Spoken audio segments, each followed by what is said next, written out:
नमस्ते नमस्ते प्रभु जीवर कारण तुम नाम श्रवण रे अज्ञान नाशन हे महाप्रभु हरिनिय पाप ताप सब हे महाप्रभु हरिनिय पाप ताप सब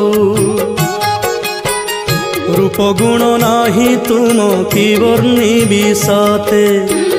हे मर्त्य मंडले हुआ अवतार केते हे दयामय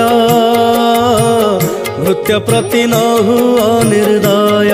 हे दयामय भृत्य प्रति न हुआ निर्दय।